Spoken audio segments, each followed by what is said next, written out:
بسم الله الرحمن الرحيم. الحمد لله والصلاة والسلام على رسول الله وعلى آله وأصحابه أجمعين، أما بعد. ناظرین کرام، السلام علیکم ورحمۃ اللہ وبرکاتہ۔ مسلمان کے شب و روز اس عنوان کے ہمراہ ہم آپ کی خدمت میں حاضر ہیں۔ آج کی اس ملاقات میں ہمارا موضوع گفتگو ہے مسلمان کے دوسرے مسلمان پر حقوق۔ یعنی ہمیں اس بات کو یوں سمجھنا چاہیے کہ دین اسلام میں اس بات کی بہت زیادہ تاکید و تلقین کی گئی ہے کہ اسلامی معاشرے میں تمام مسلمانوں میں باہم آپس میں ہمیشہ اخوت و محبت، اور یہ کہ عزت و احترام، اور یہ کہ سبھی کے آپس میں ایک دوسرے کے ساتھ تعلقات ہمیشہ مضبوط ہوں، مستحکم ہوں، خوشگوار ہوں، وہاں محبتیں ہوں، وہاں الفتیں ہوں، ایک دوسرے کے لیے ہمدردی و خبرگیری اور ایک دوسرے کی مدد و اعانت کے جذبات ہوا کریں،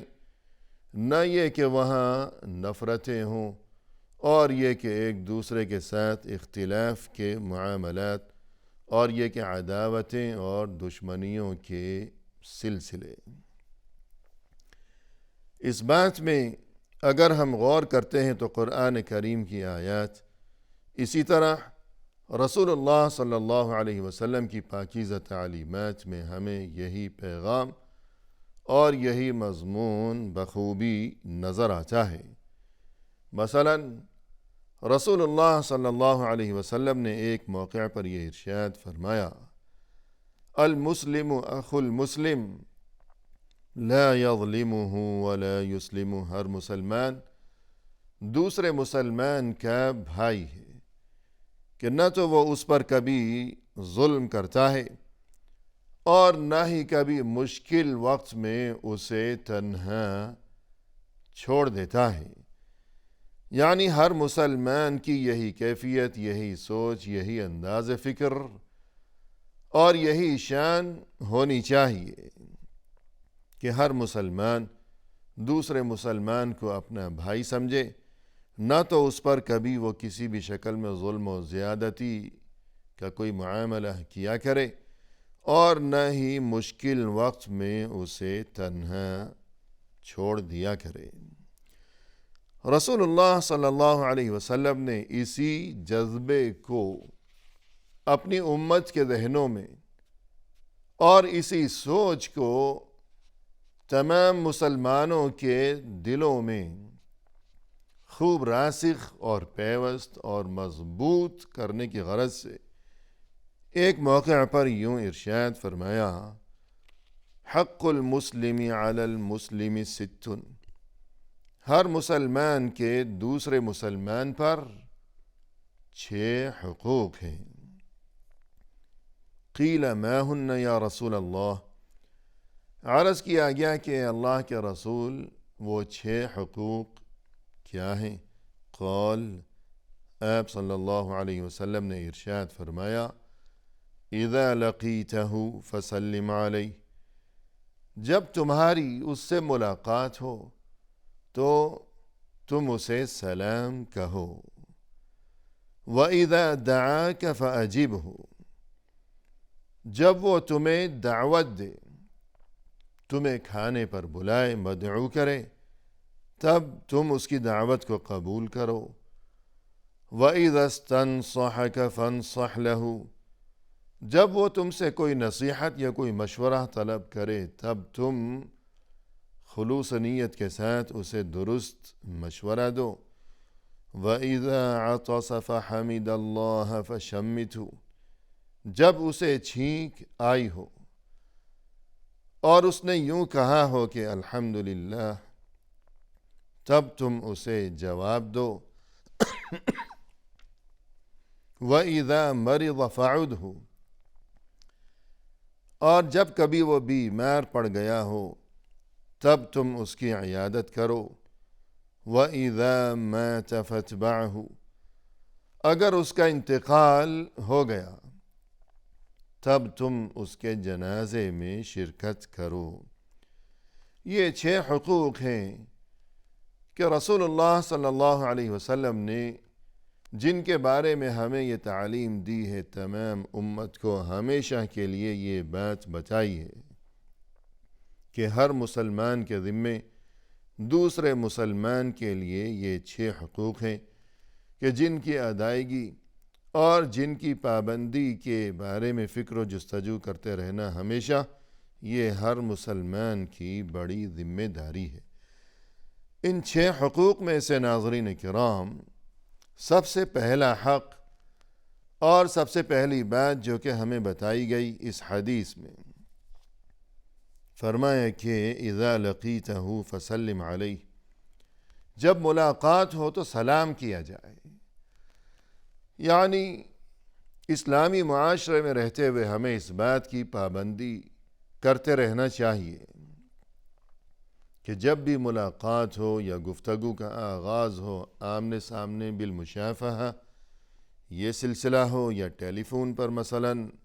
بات چیت کا آغاز ہو رہا ہے، ایک دوسرے کو فون کیا ہے، تو بعد میں کچھ بھی کہتے رہیں کہ اللہ آپ کو سلامتی کے ساتھ رکھے، آپ کی صبح بخیر ہو، آپ کی شام خیریت کے ساتھ ہو، جو کچھ بھی کہیں، لیکن جو بات ضروری ہے وہ یہ کہ ابتدا ہمیشہ صرف اور صرف سلام کے ذریعے ہو کہ السلام علیکم۔ یہ چیز مسلمان کے لیے ضروری ہے،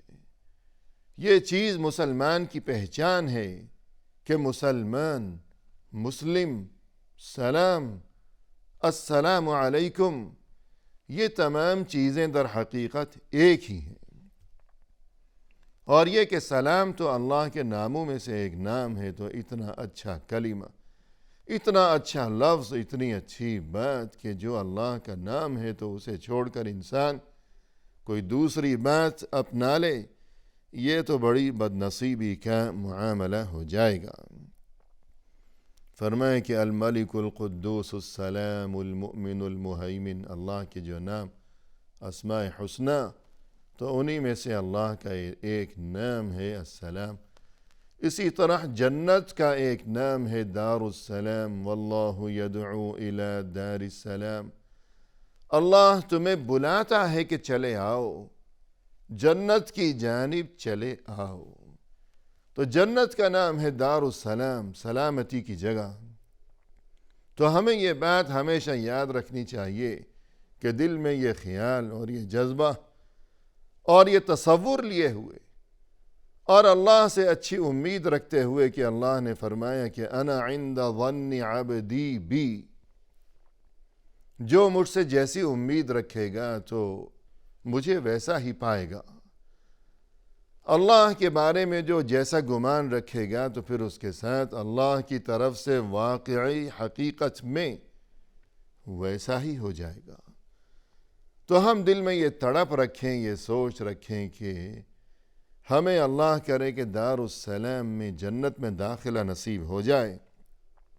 تو اس لیے ہم آپس میں جب بھی ایک دوسرے سے ملاقات ہو ہماری یا گفتگو کا آغاز ہو تو یوں کہا کریں کہ السلام علیکم۔ تو یہ پہلی بات ہو گئی کہ السلام علیکم، کہ یہ مسلمان کی پہچان ہے کہ اسلام، مسلمان، مسلم، سلام، السلام علیکم،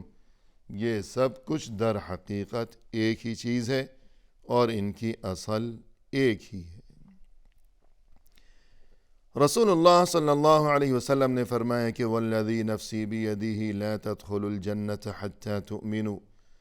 قسم ہے اس اللہ کی کہ جس کے قبضے میں میری جان ہے، تم جنت میں اس وقت تک داخل نہیں ہو سکو گے جب تک کہ تم حقیقی مؤمن نہ بن جاؤ۔ وَلَا تُؤْمِنُوا حَتَّى تَحَابُّوا، اور تم اس وقت تک حقیقی مؤمن نہیں بن سکو گے جب تک کہ تمہارے دلوں میں آپس میں ایک دوسرے کے لیے محبت پیدا نہ ہو جائے۔ أَفَلَا أَدُلُّكُمْ عَلَىٰ أَمْرٍ إِذَا فَعَلْتُمُوهُ تَحَابَبْتُمْ، کیا میں تمہیں نہ بتا دوں ایک ایسی بات کہ اگر تم اسے اپناؤ گے تو تمہارے دلوں میں ایک دوسرے کے لیے محبت پیدا ہو جائے گی۔ افشوا السلام بینکم، زیادہ سے زیادہ ایک دوسرے کو سلام کیا کرو۔ تو جب بھی ایک دوسرے کے ساتھ ملاقات ہو، آمنا سامنا ہو، تو یوں کہا جائے کہ السلام علیکم، کہ اس سے دلوں میں محبتیں پیدا ہوں گی، قربتیں بڑھیں گی، نفرتوں کا خاتمہ ہوگا، اور جب دلوں میں محبتیں پیدا ہوگی تو انسان حقیقی مومن بن سکے گا، اور جب حقیقی مومن بنے گا تبھی اسے انشاءاللہ جنت میں داخلہ نصیب ہو سکے گا۔ اور دوسری چیز اس حدیث میں جس کا تذکرہ کیا گیا، دوسرا حق ہر مسلمان کے ذمے، مسلمان کا حق دعوت قبول کرنا۔ کسی نے اگر ہمیں دعوت دی ہے تو اگر کوئی عذر نہیں ہے تو ہمیں اس دعوت کو قبول کرنا چاہیے۔ وہاں اگر کوئی منکر ہے، کوئی برائی ہے تو الگ معاملہ ہے، ورنہ یہ کہ اگر کوئی وہاں برائی نہیں ہے اور یہ کہ ایسا کوئی کام جو دین اسلام کی جس میں مخالفت ہو، خلاف ورزی ہو، اگر ایسا کوئی معاملہ نہیں ہے تو ہمیں ضرور اس کی دعوت کو قبول کرنا چاہیے۔ یہ اس کا حق ہے ہم پر، یہ دینی حق ہے، یہ اللہ اور رسول صلی اللہ علیہ وسلم کی طرف سے مقرر کردہ حق ہے ہمارے ذمے۔ اور اگر کسی وجہ سے ہم نہیں جا سکتے، کوئی عذر ہو واقعی، تو ادب کے ساتھ، عزت کے ساتھ، محبت کے ساتھ معذرت کر دی جائے۔ لیکن یہ کہ نہ تو جواب دیا، نہ دعوت قبول کی، نہ معذرت کی ہو، بس گویا کہ اس کی اس دعوت کی ہمارے نزدیک کوئی اہمیت ہی نہیں ہے، تو یہ بہت ہی غلط بات ہے، اور یہ بہت بڑی برائی ہے، اور یہ بہت بڑی بد اخلاقی ہے کہ جس سے ہمیں ہمارے دین میں، ہمارے مذہب میں منع کیا گیا ہے۔ اور تیسرا حق جس کا تذکرہ کیا گیا وہ یہ کہ اگر وہ ہمارا مسلمان بھائی ہم سے کوئی مشورہ طلب کرے، نصیحت طلب کرے، تو خلوص نیت کے ساتھ اسے نصیحت کی جائے، اور یہ کہ اسے امانت داری کے ساتھ مفید اور اچھا مشورہ دیا جائے۔ جیسا کہ ایک موقع پر رسول اللہ صلی اللہ علیہ وسلم نے ارشاد فرمایا، المستشار مؤتمن، یعنی جس کسی سے مشورہ طلب کیا گیا ہو تو یہ مشورہ اس کے ذمے امانت ہے، یعنی یہ بات اس کے ذمے امانت ہے کہ وہ مکمل امانت و دیانت کے ساتھ اسے درست مشورہ ہی دے، کہ جس چیز کو وہ خود اپنے لیے درست سمجھتا ہے، مفید سمجھتا ہے، اور یہ کہ جس چیز کو وہ اپنے لیے اچھا سمجھتا ہے تو وہی مشورہ وہ دوسرے کو بھی دے، کہ جس طرح اس نے اس پر بھروسہ کیا، اسے شریف انسان سمجھا، اسے اس قابل سمجھا کہ یہ مجھے اچھی بات، سچی بات بتائے گا۔ تو اسی طرح جب اس نے اچھا گمان رکھا ہے ہمارے بارے میں تو ہمارا بھی یہ فرض ہے کہ ہم اسے اچھی بات اور اچھا مشورہ ہی دیں۔ رسول اللہ صلی اللہ علیہ وسلم نے فرمایا کہ لا یؤمن احدکم حتی یحب لأخیہ ما یحب لنفسہ، تم میں سے کوئی اس وقت تک مؤمن نہیں بن سکتا جب تک کہ وہ اپنے بھائی کے لیے، یعنی ہر مسلمان کے لیے، اسی چیز کو پسند نہ کرنے لگے کہ جسے وہ خود اپنے لیے بھی پسند کیا کرتا ہے۔ تو یوں درست مشورہ دینا، نصیحت کرنا، اگر ہمیں یہ بات نظر آئی کہ کوئی انسان، کوئی ہمارا مسلمان بھائی کسی غلطی میں مبتلا ہے کہ جو چیز اس کے لیے نقصان کا باعث بن سکتی ہے، تو ہم اسے تنبیہ کریں، نصیحت کریں پیار اور محبت کے ساتھ، اور اگر اس نے خود ہم سے مشورہ طلب کیا ہو تو ہم اسے امانت داری کے ساتھ درست مشورہ ہی دیا کریں۔ یہ ہر مسلمان کا حق ہے دوسرے مسلمان پر۔ اور ایک چیز جس کا یہاں تذکرہ کیا گیا کہ اگر کسی کو چھینک آئی ہو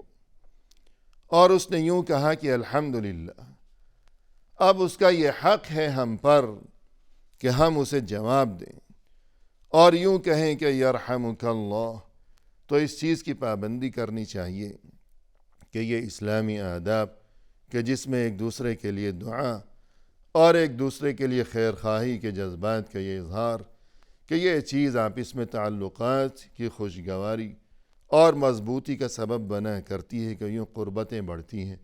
محبتیں بڑھتی ہیں اور نفرتوں کا خاتمہ ہوا کرتا ہے۔ اور اس کے بعد فرمائے کہ اگر وہ بیمار پڑ گیا تو اس کی عیادت کی جائے کہ ہمارے ملنے جلنے والوں میں عزیز و احباب میں یا کوئی بھی مسلمان ہے، ہمیں یہ خبر ملی کہ وہ بیمار پڑ گیا ہے، تو ہمیں کوشش کرنی چاہیے کہ ہم اس کی عیادت کریں، اس کی مزاج پرسی کریں، اسے تسلی دیں کہ یہ چیز یعنی بیمار کی عیادت کرنا، تیمارداری کرنا، مزاج پرسی کرنا،